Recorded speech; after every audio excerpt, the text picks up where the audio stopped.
بسم اللہ الرحمن الرحیم۔ اسلام ایک ایسا دین ہے کہ جو مکمل ایک ضابطۂ حیات رکھتا ہے اور زندگی کے ہر شعبے کے بارے میں اسلام کے اندر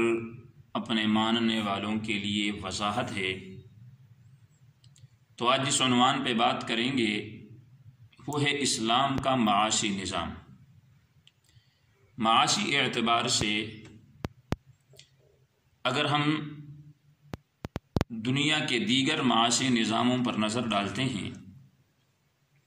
تو کہیں پر ہمیں سرمایہ دارانہ نظام نظر آتا ہے اور کہیں پر اشتراکی نظام، اور یہ ایسے نظام ہے کہ جن نظاموں کے اندر یا تو دولت جو ہے یہ محض چند ہاتھوں کے اندر آ جاتی ہے، اور دوسری صورت میں یہ ہے کہ حکومت کی جو خاص مشینری، خاص اعلی کار جو لوگ ہوتے ہیں، دولت انہی کے ہاتھوں میں سمٹ کے رہ جاتی ہے۔ کماتے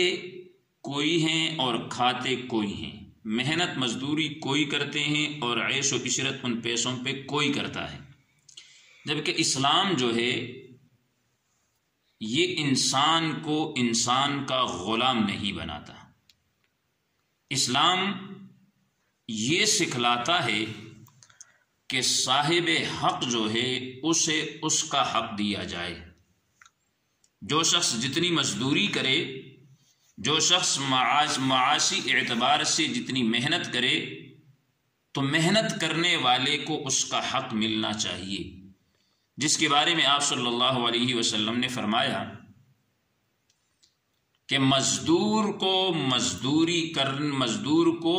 اس کا پسینہ خشک ہونے سے قبل اس کی مزدوری ادا کر دیا کرو۔ اور کئی موقع پر حضور صلی اللہ علیہ وسلم مزدور کے ہاتھوں کو بوسہ دیتے تھے، ان کو چومتے تھے کہ اپنی معیشت کو اپنے لیے مزدوری کرنا، محنت کرنا ایک بہت بڑی فخر کی بات ہے۔ ایک موقع پہ آپ صلی اللہ علیہ وسلم نے فرمایا کہ حلال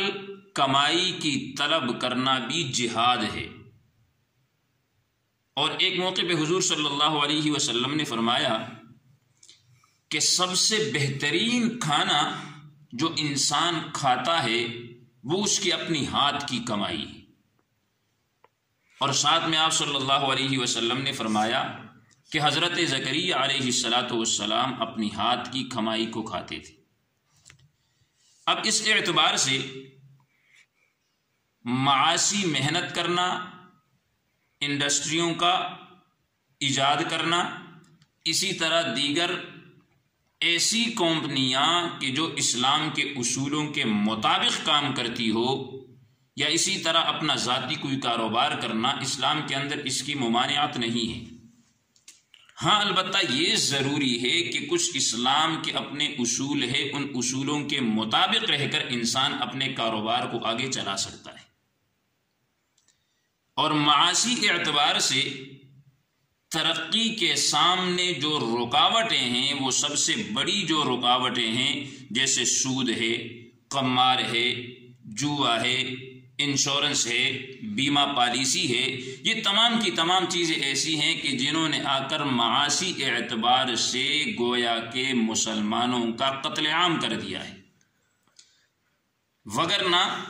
انبیاء کرام علیہم السلام کی زندگیوں پہ اگر ہم نظر دوڑاتے ہیں تو حضرت آدم علیہ السلام کو دیکھتے ہیں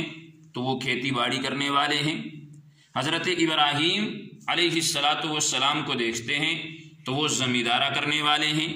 حضرت نوح علیہ السلام کو دیکھتے ہیں تو وہ بڑھیا ہے، حضرت ادریس علیہ السلام کو دیکھتے ہیں تو وہ درزیوں کا کام کرنے والے ہیں، حضرت موسیٰ، حضرت شعیب اور محمد صلی اللہ علیہ وسلم کو اگر دیکھتے ہیں تو یہ بکریاں چرانے والے ہیں۔ تو محنت ان حضرات نے بھی کی ہے،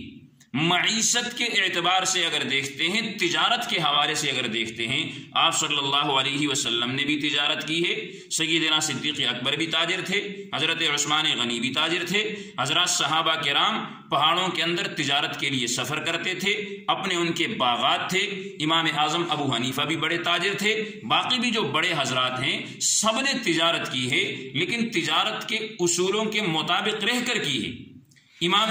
حضرت لقمان حکیم کا ایک قول ہے کہ انہوں نے اپنے بیٹے کو نصیحت کی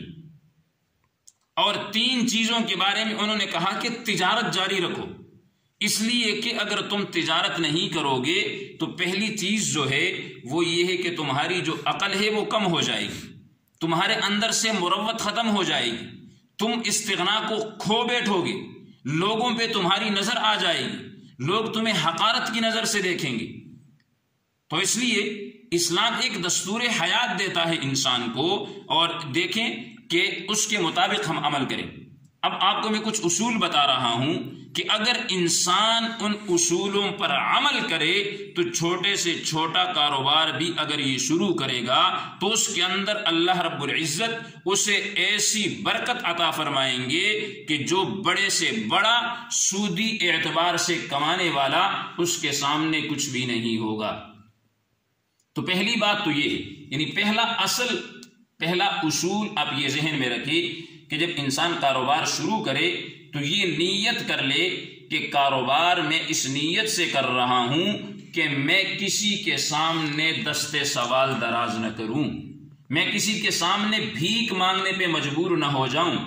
اس نیت سے کاروبار کرے کہ اللہ مجھے مال دے گا تو میں اپنے مال میں سے غریبوں کا حصہ دوں گا، غریبوں کو مال تقسیم کروں گا، اور اسی طرح اس کا یہ نظریہ ہو کہ میں اگر کوئی انڈسٹری ایجاد کرتا ہوں، کوئی کمپنی بناتا ہوں، کوئی اور نئی چیز بناتا ہوں کہ مسلمان کی بنائی ہوئی چیز مسلمان استعمال کریں گے تو ہمارا جو پیسہ ہے یہ غیر مسلم کمپنیوں کی طرف نہیں جائے گا۔ اسی طرح ایک اصول یہ بھی ہے کہ دنیا کا بازار انسان کو آخرت کے بازار سے مکمل طور پہ بے رغبت نہ کر دے، کہ دنیا کے بازار میں انسان اس قدر اس کے اندر گر جائے، اس قدر اس کے اندر وہ آگے گھستا چلا جائے کہ آخرت کی فکر ہی اس کی ختم ہو جائے،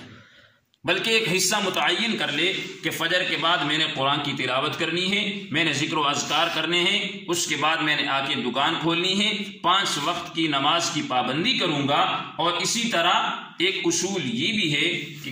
تاجر آدمی بازار کے اندر ہو تو وہ بازار میں بیٹھ کر بھی اللہ کا ذکر کرے، جب گاہک آئے کچھ لینا چاہے اسے سامان دے دیا، اب فارغ بیٹھا ہے تو خدا کی قسم آپ یہ عمل کر کے دیکھیں، فارغ